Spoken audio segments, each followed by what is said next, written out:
25 June 2025ಗೆ ಗುಜರಾತ್ನ ಬಾನ್ಕಾಂತಾ district ನ ದಾಂಡಿಯಾ ಗ್ರಾಮದ ವಾಸಿಯಾದಂತಹ ಸೇಂದ್ ಬೈ ಪಾಟೀಲ್ ಅವರಿಗೆ ಇದು ತುಂಬಾನೇ ಕೆಟ್ಟ ದಿನ ಆಗಿತ್ತು. ಅವರ 18 ವರ್ಷದ ಮಗಳಾದಂತಹ ಚಂದ್ರಿಕಾ ಪಟೇಲ್ ಏನಿದ್ದಾಳೆ, ಅವಳ ಚಿತೆಗೆ ಬೆಂಕಿ ಇಟ್ಟು ಆಗ ತಾನೇ ಈ ತಂದೆ ಮನೆನ ರೀಚ್ ಆಗಿದ್ದ. ಈ ತರನಾಗಿ ಸತ್ತಿರುವಂತಹ ಮನೆಗೆ ಬಂದಿರುವಂತಹ ರಿಲೇಟಿವ್ಗಳು ಮತ್ತು ಹಳ್ಳಿನಲ್ಲಿ ವಾಸವಾಗಿದ್ದಂತಹ ಜನರು ಯಾವ ಕಾರಣದಿಂದಾಗಿ ಆ ಹುಡುಗಿ ಸತ್ತಿದ್ದಾಳೆ ಅಂತ ಹೇಳಿ ಅವರ ತಂದೆಯಿಂದ ತಿಳ್ಕೊಂಡಾಗ ಅವ್ರಿಗೆಲ್ರಿಗೂ ಗೊತ್ತಾಗುತ್ತೆ ಅವಳು ಹಾರ್ಟ್ ಅಟ್ಯಾಕ್ ಇಂದ ಸತ್ತೋಗಿದ್ದಾಳೆ ಅನ್ನೋದ್ರ ಬಗ್ಗೆ. ಸೊ ದೇಶದಲ್ಲಿ ಹಾರ್ಟ್ ಅಟ್ಯಾಕ್ ನ ಸಂಖ್ಯೆಗಳು ಇಷ್ಟು ಜಾಸ್ತಿ ಆಗ್ತವೆ ಅಂದ್ರೆ ಅಲ್ಲಿ ಬಂದಿರುವಂತ ಜನರಿಗೆ ಅದನ್ನ ನಂಬೋದು ಕಷ್ಟ ಏನ ಆಗಿರ್ಲಿಲ್ಲ. ನೋಡಿ, ಹೆತ್ತ ತಂದೆ ತಾಯಿಗಳಿಗೆ ಒಂದು ಅತಿಯಾದಂತ ದೊಡ್ಡ ನೋವು ಯಾವ್ದಾದ್ರು ಇರುತ್ತೆ ಅಂದ್ರೆ ಅವರು ಇನ್ನೂ ಜೀವಂತವಾಗಿದ್ದಾಗ್ಲೇ ಅವರ ಮಕ್ಕಳು ಸತ್ತು ಹೋಗೋದಿದೆಯಲ್ಲ, ಅದು ತುಂಬಾನೇ ದುಃಖದಾಯಕವಾದಂತಹ ಕೆಲಸ ಆಗಿರುತ್ತೆ. ಇದ್ರ ಮಧ್ಯದಲ್ಲಿ ಇಲ್ಲಿ ಸತ್ತಿರುವಂತಹ ಹುಡುಗಿ ಚಂದ್ರಿಕಾ ಏನಿದ್ದಾಳೆ, ಅವಳಿಗೆ ಈಗಿನ್ನ 18 ವರ್ಷ. ಸೊ ಈ ನೋವಿನ ಒಟ್ಟಿಗೆನೆ ಇನ್ನೊಂದು ನೋವು ಏನಾಗಿತ್ತು ಅಂದ್ರೆ ಜಸ್ಟ್ 11 ದಿನದ ಹಿಂದೆನೆ ಚಂದ್ರಿಕಾನ ನೀಟ್ ರಿಸಲ್ಟ್ ಬಂದಿತ್ತು. ಅದು ಲಾಸ್ಟ್ ಇಯರ್ ಗಿಂತನೂ ಕೂಡ ತುಂಬಾ ಬೆಟರ್ ಆಗಿತ್ತು. ಅವಳು ಹೇಳ್ಕೊಂತ ಇದ್ಲು, ನನಗೆ ಈ ಸರಿ ಒಂದು ಒಳ್ಳೆ ಕಾಲೇಜ್ ನಲ್ಲಿ ಅಡ್ಮಿಷನ್ ಸಿಗುತ್ತೆ ಅನ್ನೋದ್ರ ಬಗ್ಗೆನೂ ಕೂಡ. ಆ ಗ್ರಾಮದಲ್ಲಿ ಓದೋದ್ರಲ್ಲಿ ತುಂಬಾನೇ ಮುಂಚೂಣಿನಲ್ಲಿ ಇದ್ದಂತಹ ಈ ಹುಡುಗಿ ತನ್ನ MBBS ಆಗ್ಬೇಕು ಅನ್ನೋ ಕನಸನ್ನ ತುಂಬಾ ಹತ್ತಿರದಿಂದ ಕಾಣ್ತಾ ಇದ್ಲು ಆ ಸಮಯಕ್ಕೆ. ಸೊ ಈ ಸಂದರ್ಭದಲ್ಲಿ ಅವ್ರಿಗೆ ನಾವು ಭರಿಸಲಾಗದಿರಂತಹ ಘಟನೆ ಒಂದು ನಮ್ಮ ಮನೆಯಲ್ಲಿ ನಡೆಯುತ್ತೆ ಅನ್ನೋದು ಯಾರಿಗೂ ಕೂಡ ಗೊತ್ತಿರ್ಲಿಲ್ಲ. ಇದು ನಾರ್ಮಲ್ ಒಂದು ಸಾವಾಗಿ ಕಾಣಿಸ್ತಾ ಇತ್ತು. ಇದ್ರ ಜೊತೆಗೆ ತುಂಬಾ ಜನರ ಕನಸುಗಳು ಅಲ್ಲಿ ಸರ್ವನಾಶ ಆಗಿತ್ತು. ಆದ್ರೆ ಈ ಕೇಸ್ ಆಗಿ ಎಕ್ಸಾಕ್ಟ್ 42 ದಿನದ ಬಳಿಕ 6 ಆಗಸ್ಟ್ 2025ಗೆ ಸರ್ಕಾರದ ಒಂದು ಕಾಗದ ಪತ್ರದಲ್ಲಿ ಮೆನ್ಷನ್ ಆದಂತಹ ಒಂದು ಡೀಟೇಲ್ ಏನಿದೆ, ಆ ಒಂದು ಡೀಟೇಲ್ ಇಂದ ಒಂದು ಸತ್ಯ ಹೊರಗಡೆ ಬೀಳುತ್ತೆ. ಆ ಸತ್ಯನ ಯಾರಿಂದನೂ ಕೂಡ ಅರ್ಗಿಸ್ಕೊಳ್ಳೋದಕ್ಕೂ ಕೂಡ ಸಾಧ್ಯ ಇರಲಿಲ್ಲ. ನೋಡಿ, ಯಾವಾಗ ನಮ್ಮಲ್ಲಿ ನಾನು ಅನ್ನೋ ಅಹಂಕಾರ ಮತ್ತು ನಾನ್ ಹೇಳ್ದಂಗೆ ಆಗ್ಬೇಕು ಅನ್ನೋಂತಹ ಸ್ವಾರ್ಥ ಹಾಗೂ ನಾನೇ ಎಲ್ಲ ಅನ್ನುವಂತಹ ಸರ್ವಾಧಿಕಾರ ಇದು ನಮ್ಮವರನ್ನೇ ಹೇಗೆ ಶತ್ರು ಮಾಡುತ್ತೆ ಮತ್ತೆ ಅವರ ಖುಷಿ ಒಟ್ಟಿಗೆನೆ ಅವರ ಜೀವನವನ್ನು ಕೂಡ ಇದು ತೆಗೆಯುತ್ತೆ ಅನ್ನೋದಕ್ಕೆ ಈ ಸ್ಟೋರಿ ಒಂದು ಎಕ್ಸಾಂಪಲ್ ಆಗಿತ್ತು. ಸೊ ಬನ್ನಿ, ಇವತ್ತಿನ ಈ ವಿಡಿಯೋದಲ್ಲಿ ನಾವು ತಿಳ್ಕೊಳ್ಳೋಕೆ ಹೋಗ್ತಿದೀವಿ the tragic case of Chandrika Patel.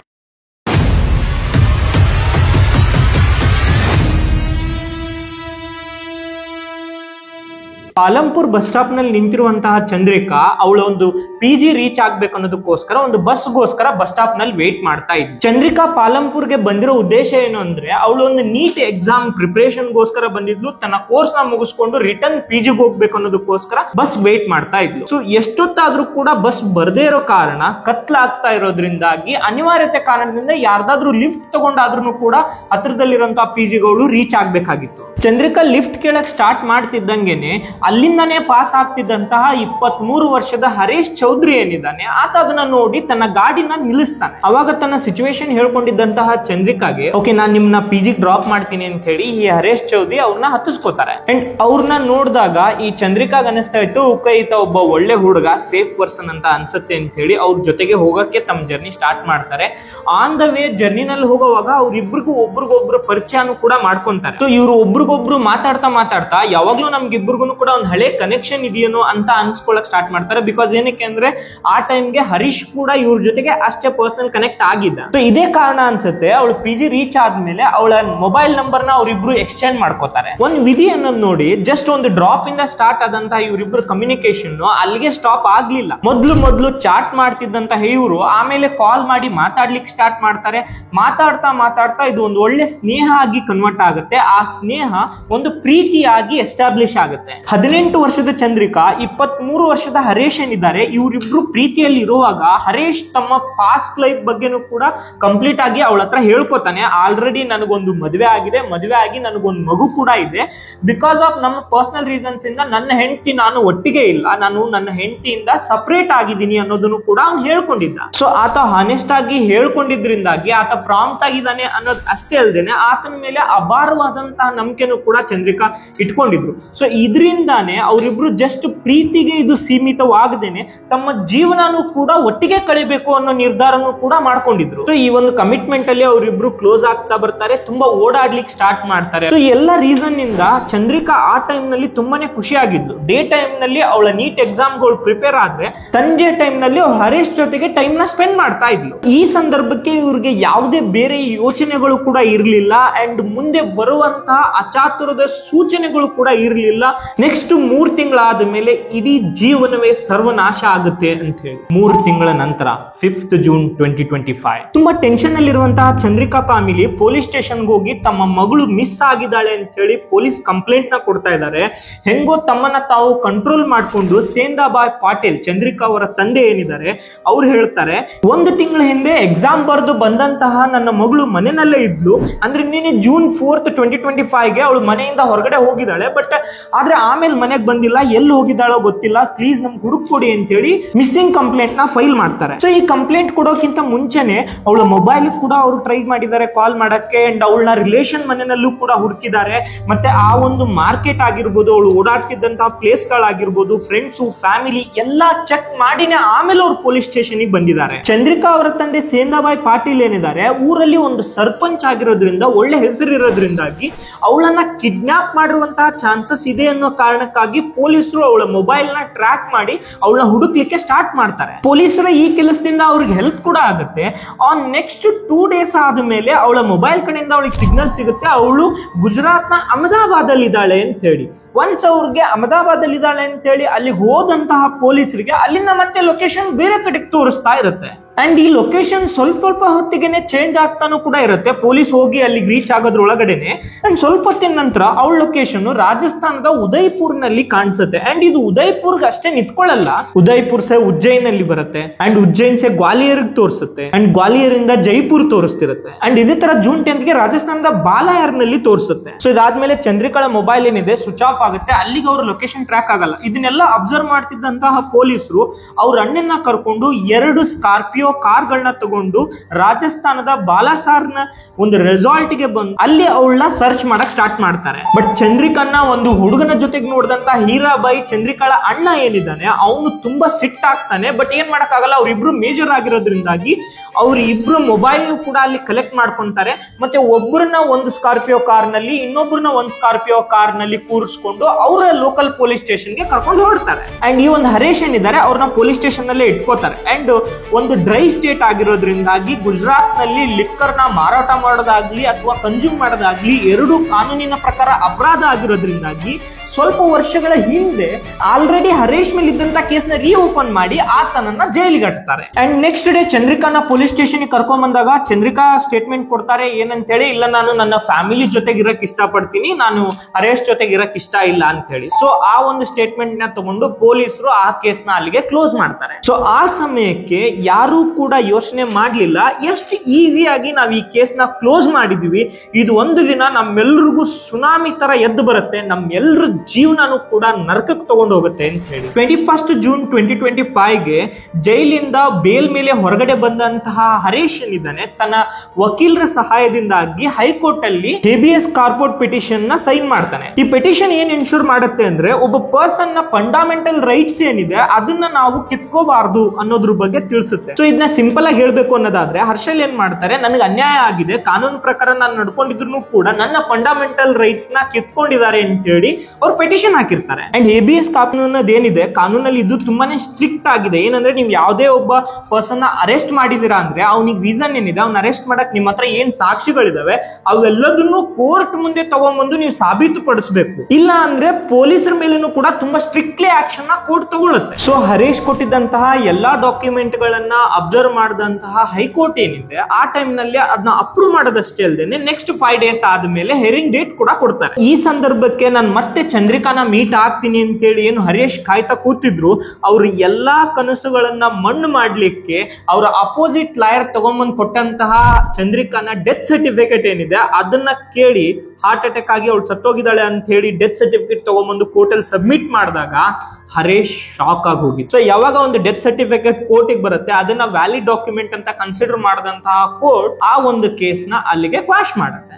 So ಈ ಸಂದರ್ಭಕ್ಕೆ ಹರೀಶ್ಗೆ ಈ ಕೇಸಲ್ಲಿ 0 ಪ್ರೊಸೆಸ್ ಆಗ್ತಿದೆ ಅಂತ ಗೊತ್ತಿದ್ರು ಕೂಡ ಆತನಿಗೆ ಇವಳು ಹಾರ್ಟ್ ಅಟ್ಯಾಕ್ ಆಗಿ ಸತ್ತಿದ್ದಾಳೆ ಅನ್ನೋದನ್ನ ನಂಬಕ್ ಆಗ್ತಾ ಇರಲ್ಲ. ಸೊ ಹಾಗಾಗಿ ಅವರ ಸುತ್ತಮುತ್ತ ಇರುವಂತಹ ಜನರೊಟ್ಟಿಗೆ ಏನಾಗಿತ್ತು ಅನ್ನೋದ್ರ ಬಗ್ಗೆ ತಿಳ್ಕೊಳ್ಳುವಂತ ಪ್ರಯತ್ನ ಮಾಡ್ತಾನೆ. ಬಟ್ ಸ್ಟಿಲ್ ಅಲ್ಲಿಂದನೂ ಕೂಡ ಅವಳು ಹಾರ್ಟ್ ಅಟ್ಯಾಕ್ ಆಗಿ ಸತ್ತಿದ್ದಾಳೆ ಅಂತ ಬಂದಾಗ ಇವನಲ್ಲಿ ಒಂದು ಸ್ಟ್ರಾಂಗ್ ಫೀಲಿಂಗ್ ಇರುತ್ತೆ, ಇಲ್ಲ ಆತರ ಆಗಿಲ್ಲ ಅಂತೇಳಿ. ಸೊ ಡೈರೆಕ್ಟ್ಲಿ ಈತ ಹೋಗಿ ಪೊಲೀಸ್ ಸ್ಟೇಷನ್ ಅಲ್ಲಿ ಒಂದು ಕಂಪ್ಲೇಂಟ್ ಫೈಲ್ ಮಾಡ್ತಾನೆ. ಏನಂದ್ರೆ ಅವ್ರ ಮನೇಲಿರೋಂಥವ್ರೆ ಅವಳನ್ನ ಸಾಯಿಸಿದ್ದಾರೆ ಅಂತ ಹೇಳಿ. ಒಂದು ತಿಂಗಳ ನಂತರ ಈ ಜಿಲ್ಲೆಯ SP ಏನಿದ್ದಾರೆ ಈ ಕೇಸ್ ನ ಕೈ ತಗೊಂಡು ಓಕೆ ಇದನ್ನ ಇನ್ವೆಸ್ಟಿಗೇಷನ್ ಸ್ಟಾರ್ಟ್ ಮಾಡಬೇಕು ಅಂತ ಹೇಳಿ ಆರ್ಡರ್ ಮಾಡ್ತಾರೆ. ಆ ನೆಕ್ಸ್ಟ್ ಡೇ ASP ಸುಮನ್ ಅಂತ ಹೇಳಿ ಆ ಇನ್ವೆಸ್ಟಿಗೇಷನ್ ನ ಕಂಪ್ಲೀಟ್ ಅಥಾರಿಟಿನ ತಮ್ಮ ಕೈ ತಗೋತಾರೆ. ಸೊ ಪೊಲೀಸರಿಗೆ ಇನ್ವೆಸ್ಟಿಗೇಷನ್ ಸ್ಟಾರ್ಟ್ ಮಾಡಿದಾಗ ತುಂಬಾ ಕಷ್ಟ ಇತ್ತು, ಯಾಕಂದ್ರೆ ಯಾವುದೇ ತರ ಅಂತ ನಂಬರ್ ಇರ್ಲಿಲ್ಲ, ಯಾರ ಬಗ್ಗೆ ಕೇಸ್ ಸ್ಟಾರ್ಟ್ ಮಾಡ್ತಿದೀವಿ ಅವ್ರು ಆಲ್ರೆಡಿ ಸತ್ತೋಗಿದ್ದಾರೆ, ಅಂಡ್ ಇದರಲ್ಲಿ CCTV ಪ್ರೆಸೆನ್ಸ್ ಕೂಡ ತುಂಬಾ ಕಮ್ಮಿನೇ ಇತ್ತು. ಬಟ್ ಸ್ಟಿಲ್ ಪೊಲೀಸರು ತಮ್ಮ ಇನ್ವೆಸ್ಟಿಗೇಷನ್ ಸ್ಟಾರ್ಟ್ ಮಾಡ್ತಾರೆ. ಅವರ ಫ್ಯಾಮಿಲಿ ಮೆಂಬರ್ಸ್ ಮೇಲೆ ಮೊದಲನೇ ಡೌಟ್ ಇರೋದ್ರಿಂದಾಗಿ ಅವ್ರೆಲ್ಲರನ್ನೂ ಕರೆದು ಇನ್ವೆಸ್ಟಿಗೇಷನ್ ನ ಸ್ಟಾರ್ಟ್ ಮಾಡ್ತಾರೆ. ಅದರ ಮಧ್ಯದಲ್ಲಿ ಇನ್ವೆಸ್ಟಿಗೇಷನ್ ಬಂದಂತಹ ಅವ್ರ ಅಂಕಲ್ ಆದಂತಹ ಶಿವಂ ಪಟೇಲ್ ಮತ್ತೆ ಕಸಿನ್ ಆದಂತಹ ನಾರಾಯಣ್ ಪಟೇಲ್ ಅವ್ರನ್ನ ಇನ್ವೆಸ್ಟಿಗೇಷನ್ ಕರೆದಾಗ ಅವ್ರಿಗೆ ಒಂದ್ ಸ್ವಲ್ಪ ಸಸ್ಪಿಷಿಯಸ್ ಅನ್ಸೋ ತರ ಕೆಲವೊಂದಿಷ್ಟು ಡೀಟೇಲ್ ಗಳು ಸಿಗುತ್ತೆ. ಅಂಡ್ ಅದ್ರ ಒಟ್ಟಿಗೆನೆ ಹರೀಶ್ ಚೌಧರಿ ಕೊಟ್ಟಂತಹ ಕೆಲವೊಂದಿಷ್ಟು ಇನ್ಫಾರ್ಮೇಶನ್ ಗಳನ್ನ ಅವ್ರ ಮುಂದೆ ಇಟ್ಟಾಗ ಪೊಲೀಸರಿಗೆ ಶಾಕಿಂಗ್ ಅನ್ನೋ ತರ 1 by 1 ವಿಷಯಗಳು ಅರ್ಥ ಆಗ್ತಾ ಬರುತ್ತೆ. ಇದಾದ್ಮೇಲೆ ತಮ್ಮ ಪೊಲೀಸ್ ಶೈಲಿಯಲ್ಲಿ ಅವರ ಇನ್ವೆಸ್ಟಿಗೇಷನ್ ಸ್ಟಾರ್ಟ್ ಮಾಡಿದಂತಹ ಪೊಲೀಸರಿಗೆ ಸೊ ಅದನ್ನ ಸಹಿಸಿಕೊಳ್ಳದೆ ಇದ್ದಂತಹ ಶಿವರಾಮ್ ಪಾಟೀಲ್ ಏನಿದ್ದಾರೆ ಅವರು ಅವಳ ಜೊತೆಗೆ ಆದಂತಹ ಕಂಪ್ಲೀಟ್ ಕ್ರೂರತೆನ ಸ್ಟೆಪ್ ಬೈ ಸ್ಟೆಪ್ ಆಗಿ ಪೊಲೀಸರ ಮುಂದೆ ಬಿಚ್ಚಿಡ್ತಾರೆ. May 4th 2025 ತನ್ನ ನೀಟ್ ಎಕ್ಸಾಮ್ ಬರೀಲಿಕ್ಕೆ ಅಂತ ಹೇಳಿ ಊರಿಗೆ ಬಂದಂತಹ ಚಂದ್ರಿಕಾ ನೆಕ್ಸ್ಟ್ ರಿಟರ್ನ್ ಮತ್ತೆ ವಾಪಸ್ ಹಾಸ್ಟೆಲ್ಗೆ ಹೋಗ್ಬೇಕು ಅಂತ ಹೇಳಿ ರೆಡಿ ಆಗ್ತಾ ಇದ್ರು. ಬಟ್ ಅವಳ ಫ್ಯಾಮಿಲಿ ಏನಿದೆ ಅವಳಿಗೋಸ್ಕರ ಒಂದು ಬೇರೆ ಪ್ಲಾನ್ ರೆಡಿ ಮಾಡಿ ಇಟ್ಕೊಂಡಿದ್ರು. ಏನಂದ್ರೆ ನೆಕ್ಸ್ಟ್ ಡೇ ಅವರ ಫ್ಯಾಮಿಲಿ ರಿಲೇಷನ್ ಅಲ್ಲಿ ಒಂದು ಮದುವೆ ಇತ್ತು, ಆ ಮದುವೆಗೆ ಚಂದ್ರಿಕಾನು ಕೂಡ ಕರ್ಕೊಂಡು ಹೋಗಿದ್ದು. ಬಟ್ ಅವಳ ಮದುವೆ ಕರ್ಕೊಂಡು ಹೋಗಿದ್ದು ಜಸ್ಟ್ ಮದುವೆ ಅಂತ ಅಷ್ಟೇ ಅಲ್ಲ, ಆ ಮದುವೆನಲ್ಲಿ ಅವಳಿಗೆ ಮದುವೆ ಮಾಡ್ಬೇಕು ಅಂತ ಹೇಳಿ ಅವರ ರಿಲೇಟಿವ್ ನಲ್ಲಿ ಇದ್ದಂತ ಒಬ್ಬ ಹುಡುಗನಿಗೆ ಅವಳನ್ನ ತೋರಿಸ್ತಾರೆ. ಸೊ ಈ ವಿಷಯ ಗೊತ್ತಾದಾಗ ಅದಕ್ಕೆ ಕಂಪ್ಲೀಟ್ಲಿ ಅಪೋಸ್ಡ್ ಆಗಿ ಚಂದ್ರಿಕಾ ಕುತ್ಕೋತಾಳೆ. ಯಾಕಂದ್ರೆ ಅವಳು ಅನ್ಕೊಂಡಿದ್ಲು ನಾನು ಡಾಕ್ಟರ್ ಆಗಿ ನಾನ್ ಹರ್ಷಲ್ ಜೊತೆ ಮದುವೆ ಆಗಿ ಒಂದು ಕಡೆಗೆ ಸೆಟ್ಲ್ ಆಗ್ಬೇಕು ಅಂತ ಹೇಳಿ. ಆದ್ರೆ ಚಂದ್ರಿಕಾ ತಮ್ಮ ಫ್ಯಾಮಿಲಿ ಬ್ಯಾಕ್ ಗ್ರೌಂಡ್ ಏನಿದೆ ಅವರ ಥಾಟ್ಸ್ ಏನಿದೆ ಅದನ್ನ ಕಂಪ್ಲೀಟ್ ಆಗಿ ಮರ್ತು ಹೋಗಿದ್ರು ಅನ್ಸುತ್ತೆ. ಯಾಕಂದ್ರೆ ಅವರ ತಂದೆ ಊರಲ್ಲಿ ಒಬ್ಬ ಸರ್ಪಂಚ್, ಏನಾದ್ರೂ ಪ್ರಾಬ್ಲಮ್ ಆಗಿದ್ರೆ ತನ್ನ ಹತ್ರನೇ ಬಂದು ಹೇಳ್ಕೊತಾ ಇದ್ರು. ಅಂಡ್ ಅವ್ರು ಅನ್ಕೋತಾ ಇದ್ರು ನಮ್ಮ ಪ್ರಕಾರನೇ ಹೆಣ್ಮಕ್ಳು ಕೇಳ್ಕೊಂಡಿರ್ಬೇಕು ಅಂತ ಹೇಳಿ. ಅವಳನ್ನ ಓದಕ್ಕೆ ಬೇರೆ ಕಡೆಗೆ ಬಿಟ್ಟಿದ್ರು ಕೂಡ ಮದುವೆ ಅಂತ ಬಂದಾಗ ಅದು ನಮ್ಮ ಡಿಸಿಷನ್ ಅನ್ನೋದು ಅವರ ತಂದೆಯ ಅಭಿಪ್ರಾಯ ಆಗಿತ್ತು. ಸೊ ಇದೆಲ್ಲದ್ರ ಮಧ್ಯದಲ್ಲಿ ಅವಳು ಬಿಹೇವಿಯರ್ ಚೇಂಜ್ ಆಗ್ತಿರೋದನ್ನ ನೋಡಿ ಯಾರ್ದಾದ್ರ ಜೊತೆಗೆ ಅವಳು ಹುಡುಗನ ಜೊತೆಗೆ ಅಫೇರ್ ಇರ್ಬೋದಾ ಅಂತ ಹೇಳಿ ಅವಳು ಅಬ್ಸರ್ವೇಷನ್ ಮಾಡಿದಾಗ ಅವ್ರಿಗೆ ಅನ್ಸಕ್ ಸ್ಟಾರ್ಟ್ ಆಗುತ್ತೆ ಅದು ಹೌದು ಇವಳು ಯಾರ್ದೋ ಜೊತೆ ರಿಲೇಶನ್ಶಿಪ್ ಅಲ್ಲಿ ಇದಾಳೆ ಅಂತ ಹೇಳಿ. ಇವೆಲ್ಲದ್ರ ಮಧ್ಯದಲ್ಲಿ ತನ್ನ ಮಗಳಿಗಿಂತನೂ ಕೂಡ ನಾಳೆ ಏನಾದ್ರೂ ಹೆಚ್ಚು ಕಮ್ಮಿ ಆದ್ರೆ ಸಮಾಜ ಏನ್ ಅನ್ಕೊಳ್ಳುತ್ತೋ ಅನ್ನೋಂತ ಕೆಟ್ಟ ಯೋಚನೆ ಇರುತ್ತಲ್ವಾ. ಸೊ ಅದಕ್ಕೋಸ್ಕರ ಅವ್ರು ಏನ್ ಮಾಡಕ್ ಸ್ಟಾರ್ಟ್ ಮಾಡ್ತಾರೆ, ಇನಿಷಿಯಲಿ ಅವಳ ಮೊಬೈಲ್ ಕಸ್ಕೊಳ್ಳೋದು, ಮತ್ತೆ ಅವಳನ್ನ ಒಂದು ರೂಮ್ ಅಲ್ಲಿ ಕೂಡ ಹಾಕಿ ಬಿಟ್ಟು ಹೋಗೋದು. ಸೊ ಈ ತರದ್ದೆಲ್ಲ ಮಾಡಕ್ ಸ್ಟಾರ್ಟ್ ಮಾಡ್ತಾರೆ. ಇದಷ್ಟೇ ಅಲ್ದೇನೆ ಅವಳಿಗೆ ಅವ್ರು ಫೋರ್ಸ್ ಮಾಡಕ್ ಸ್ಟಾರ್ಟ್ ಮಾಡ್ತಾರೆ, ನೀನು ನಾವು ತೋರಿಸಿರಂತ ಹುಡುಗನ್ನೇ ಮದುವೆ ಆಗ್ಬೇಕು ಅಂತ ಹೇಳಿ. ಸೊ ಇದೆಲ್ಲದ್ರಿಂದ ಬೇಸತ್ತಂತ ಈ ಹುಡುಗಿ ಏನ್ ಮಾಡ್ತಾಳೆ, ಅವಾಗ ಹೇಳ್ಕೊತಾಳೆ ಓಕೆ ನಾನೊಬ್ಬನ ಇಷ್ಟಪಟ್ಟಿದ್ದೀನಿ, ನಾನು ಮದುವೆ ಆದ್ರೆ ಅವನೇ ಆಗ್ತೀನಿ, ಅವ್ನ್ ಬಿಟ್ಟು ನಾನು ಯಾರನ್ನು ಬೇರೆದವ್ರನ್ನ ಮದುವೆ ಆಗಲ್ಲ ಅಂತ ಹೇಳಿ ಕಡಾಖಂಡಿತವಾಗಿ ಅವ್ರ ಮುಂದೆ ಹೇಳ್ಕೊತಾಳೆ. ಸೊ ಈ ಮಾತು ಕೇಳಿದಂತ ಫ್ಯಾಮಿಲಿ ಅವ್ರಿಗೆ ಶಾಕ್ ಜೊತೆಗೇನೆ ತುಂಬಾ ಸಿಟ್ಟು ಕೂಡ ಇತ್ತು. ಯಾಕಂದ್ರೆ ಆಲ್ರೆಡಿ ಈ ಶಿವರಾಮ್ ಪಾಟೀಲ್ ಅಂತ ಏನ್ ಅವ್ರ ಅಂಕಲ್ ಇದಾರೆ ಅವ್ರು ಮೊದ್ಲೇ ಹೇಳಿದ್ರು ಈಗಿನ ಹುಡುಗಿರು ಸಿಟಿಗೆಲ್ಲ ಹೋಗಿ ಹುಡುಗನ್ ಮಾಡ್ಕೊಂಡು ಲವ್ ಅಂತ ಹೇಳಿ ಜೀವನ ಹಾಳು ಮಾಡ್ಕೋತಾರೆ ಅಂತ ಹೇಳಿ. ಸೊ ಅದನ್ನು ಕೂಡ ಇವ್ರು ತಲೆಯಲ್ಲಿ ಇಟ್ಕೊಂಡು ಮತ್ತೆ ಅವಳಿಗೆ ನೀನ್ ಮದುವೆ ಆಗ್ಲೇಬೇಕು ಅಂತ ಫೋರ್ಸ್ ಮಾಡಕ್ ಸ್ಟಾರ್ಟ್ ಮಾಡ್ತಾರೆ. ಅಂಡ್ ಅದ್ರ ಒಟ್ಟಿಗೆನೆ ಅವಳು ವಾಪಸ್ ಏನ್ ಹಾಸ್ಟೆಲ್ ಹೋಗ್ಬೇಕಾಗಿತ್ತು ತನ್ನ ಎಜುಕೇಶನ್ಗೆ ಅದನ್ನು ಕೂಡ ಕ್ಯಾನ್ಸಲ್ ಮಾಡಿ ಅವಳ ಎಜುಕೇಶನ್ ನ ಅಲ್ಲಿಗೆ ಸ್ಟಾಪ್ ಮಾಡಕ್ ಹೇಳ್ತಾರೆ. ಸೊ ಇದೆಲ್ಲದನ್ನು ಕೂಡ ಅವಳು ಹರೇಶ್ಗೆ ಮೊಬೈಲ್ ನಲ್ಲಿ ಇನ್ಸ್ಟಾಗ್ರಾಮ್ ನಲ್ಲಿ ಟೆಕ್ಸ್ಟ್ ಮಾಡ್ತಾ ಇರ್ತಾಳೆ. ಏನೇನ್ ಆಗ್ತಿದೆ ಮನೆಯಲ್ಲಿ, ನಾನ್ ಮದುವೆ ಆದ್ರೆ ನಿನ್ನೆ ಆಗೋದು ಅಂತ ನಾನು ಮನೆಯಲ್ಲಿ ಹೇಳಿದೀನಿ, ನಾನ್ ನಿನ್ನೆ ಮದುವೆ ಆಗೋದು ಅಂತಾನು ಕೂಡ ಅವನಿಗೆ ಟೆಕ್ಸ್ಟ್ ಮಾಡ್ತಾ ಇರ್ತಾರೆ. ಸೊ ಅವರು June 4th 2025 ಮನೆಯಿಂದ ಓಡೋಗೋ ಪ್ಲಾನ್ ಮಾಡಿ ಹೆಂಗೋ ತಪ್ಪಿಸ್ಕೊಂಡು ಮನೆಯಿಂದ ಓಡೋಗ್ತಾರೆ. ಅಂಡ್ ಹೋಗಿದ್ದಷ್ಟೇ ಅಲ್ದೇನೆ ಅಹಮದಾಬಾದ್ ನ ಒಂದು ಕೋರ್ಟ್ ನಲ್ಲಿ ಅವರು ಲಿವಿಂಗ್ ಅಗ್ರಿಮೆಂಟ್ ಕೂಡ ಮಾಡ್ಕೋತಾರೆ. ಸೊ ಆ ಡಾಕ್ಯುಮೆಂಟ್ ಎಲ್ಲ ಬಂದ ಮೇಲೆ ನಾನು ನಿಮ್ಗೆ ಇನಿಷಿಯಲಿ ಏನ್ ಹೇಳಿದ್ದೆ, ಅವರು ಬೇರೆ ಬೇರೆ ಲೊಕೇಶನ್ ನ ರಾಜಸ್ಥಾನ್ ಆಗಿರ್ಬೋದು, ಗುಜರಾತ್ ಇಂದ ಅಹಮದಾಬಾದ್, ಅಹಮದಾಬಾದ್ನಿಂದ ರಾಜಸ್ಥಾನ್, ಸೊ ಈ ತರ ಟ್ರಿಪ್ ಮಾಡ್ಕೊಂಡು ಒಂದ್ ಹತ್ರ ಹೋಗಿ ಸ್ಟೇ ಆಗಿರ್ತಾರೆ. ಅಲ್ಲಿ ತಮ್ಮ ಜೀವನನ ಕಟ್ಕೊಂಡು ತಮ್ಮ ಫ್ಯಾಮಿಲಿ ಅವ್ರನ್ನ ನಾವು ಆಮೇಲೆ ಒಪ್ಸೋಣ ಅಂತ ಹೇಳಿ ಅವ್ರು ಅನ್ಕೊಂಡಿರ್ತಾರೆ. ಸೊ ಇವ್ರನ್ನ ಆಲ್ರೆಡಿ ಸ್ವಲ್ಪ ದಿನದಿಂದ ಹುಡುಕ್ತಿದ್ದಂತಹ ಫ್ಯಾಮಿಲಿ ಏನಿದೆ, ಯಾವಾಗ ಅವ್ರ ಕಡೆಯಿಂದ ಇವ್ರನ್ನ ಹಿಡಿಯೋದು ಕಷ್ಟ ಆಗುತ್ತೋ ಅವಾಗ ಇವ್ರು ಏನ್ ಮಾಡ್ತಾರೆ, ಪೊಲೀಸ್ ಸ್ಟೇಷನ್ ಬಂದು ಒಂದು ಮಿಸ್ಸಿಂಗ್ ಕಂಪ್ಲೇಂಟ್ ನ ಕೊಡ್ತಾರೆ. ಅಂಡ್ ಕಂಪ್ಲೇಂಟ್ ಕೊಟ್ಟ ಮೇಲೆ ಪೊಲೀಸರು ಒಟ್ಟಿಗೆ ಅವ್ರನ್ನ ಟ್ರ್ಯಾಕ್ ಮಾಡಿ ಹುಡುಕ್ಲಿಕ್ಕೆ ಸ್ಟಾರ್ಟ್ ಮಾಡ್ತಾರೆ. ಹುಡುಕಿ ಅವ್ರಿಬ್ರನ್ನ ಕರ್ಕೊಂಡ್ ಬಂದು ಹರೀಶ್ ನ ಜೈಲ್ನಲ್ಲಿ ಇಟ್ಟು ಅವಳ ಮನೆ ಕಳ್ಸಿದ ಮೇಲೆ ಸೊ ಆ ಹಂತದಲ್ಲೂ ಕೂಡ ಚಂದ್ರಿಕಾ ಯಾವುದೇ ತರನಾಗಿ ಅವನ್ನ ಬಿಟ್ಟು ಮನೆಗ್ ಬರ್ಲಿಕ್ಕೆ ಒಪ್ಕೊಂತಾನೆ ಇರಲ್ಲ. ಮನೇಲಿದ್ದವರು ಅವಳಿಗೆ ಎಷ್ಟೇ ಕನ್ವಿನ್ಸ್ ಮಾಡಕ್ ಪ್ರಯತ್ನ ಪಟ್ರು ಕೂಡ ಇಲ್ಲ, ನಾನು ಹರೇಶ್ ಜೊತೆಗೆ ಜೀವನ ಮಾಡ್ತೀನಿ ಅಂತಾನೆ ಅವಳು ಒಂದು ಬಿಗಿಯಾಗಿ ನಿಂತ್ಕೊಂಡಿರ್ತಾಳೆ. ಅಂಡ್ ಅವಳನ್ನ ಪೊಲೀಸ್ ಸ್ಟೇಷನ್ ಕರ್ಕೊಂಡ್ ಬಂದಾಗ ಪೊಲೀಸ್ ಅವ್ರಿಗೆ ಹೇಳ್ತಾರೆ, ನೋಡು ಈಗ ಆಲ್ರೆಡಿ ಅವನ್ನ ಜೈಲಿಗೆ ಕಳ್ಸಿದೀವಿ, ಇಫ್ ಇನ್ ಕೇಸ್ ಏನಾದ್ರೂ ನೀನ್ ಇದನ್ನ ಬಿಟ್ಟು ಒಪ್ಕೊಂಡು ಬೇರೆ ಮದುವೆ ಮಾಡ್ಕೊಂಡು ಹೋಗ್ತೀನಿ ಅಂತ ಬರೆದು ಕೊಡದೇ ಇದ್ರೆ ನಾವು ಅವನ ಮೇಲೆ ಬೇರೆ ಬೇರೆ ಕೇಸ್ಗಳನ್ನ ಹಾಕಿ ಅವನು ಜೀವನ ಪೂರ್ತಿ ಜೈಲಲ್ಲೇ ಕೊಳಿಯೋ ತರ ಮಾಡ್ತೀವಿ ಅಂತ ಹೇಳಿ ಪೊಲೀಸರು ಚಂದ್ರಿಕಾಗೆ ಹೆದರ್ಸ್ತಾರೆ. ಸೊ ನನ್ನಿಂದಾಗಿ ಹರೇಶ್ ಜೀವನ ಹಾಳಾಗತ್ತೆ ಅಂತ ಹೇಳಿ ಅನಿವಾರ್ಯತೆಯಿಂದ ಆ ಹುಡುಗಿ ಒಪ್ಕೊಂಡು ಅವತ್ತು ತನ್ನ ಸ್ಟೇಟ್ಮೆಂಟ್ ಅಲ್ಲಿ ನಾನು ನಮ್ಮ ಮನೆಯವ್ರ ಜೊತೆಗಿರ್ತೀನಿ ಅಂತ ಬರೆದು ಕೊಟ್ಟು ತಮ್ಮ ಮನೆಗೆ ತಾನು ಹೋಗ್ತಾಳೆ. ಅಂಡ್ ಅವಳು ಸ್ಟೇಟ್ಮೆಂಟ್ ಕೊಟ್ಟು ಹರೇಶ್ ನ ಏನ್ ಜೈಲ್ಗೆ ಹಾಕಿದ್ರು ಆತ 7 ದಿನಗಳ ನಂತರ ಬೇಲ್ ಮೇಲೆ ಹೊರಗಡೆ ಬಂದ ಮೇಲೆ ಅವನೇನ್ ಮಾಡ್ತಾನೆ, RBS ಕಾರ್ಪನ್ ಪೆಟಿಷನ್ ಹಾಕ್ತಾನೆ. ಪೆಟಿಷನ್ ಹಾಕಿದ್ಮೇಲೆ ಹೈರಿಂಗ್ ಡೇಟ್ ಕೂಡ ಬರುತ್ತೆ. ಹರೇಶ್ ಏನಿದ್ದಾನೆ ತನ್ನ ಮೊಬೈಲ್ ನ ಪೊಲೀಸರೊಟ್ಟಿಗೆ ರಿಕವರ್ ಮಾಡ್ಕೊಂಡ್ಮೇಲೆ ಗೊತ್ತಾಗುತ್ತೆ ಆತನ ಮೊಬೈಲ್ ನ ಕಂಪ್ಲೀಟ್ ಆಗಿ ರೀಸ್ಟೋರ್ ಮಾಡಿದ್ದಾರೆ. ಅದ್ರಲ್ಲಿ ಯಾವುದೇ ತರನಾದಂತಹ ಡೇಟಾಗಳು ಕೂಡ ಉಳಿದಿಲ್ಲ. ನೋಡಿ, ಯಾವುದೇ ತರನಾದಂತಹ ವಾರೆಂಟ್ ಇಲ್ಲದೆ ಅರೆಸ್ಟ್ ಮಾಡಿದ್ದಾರೆ.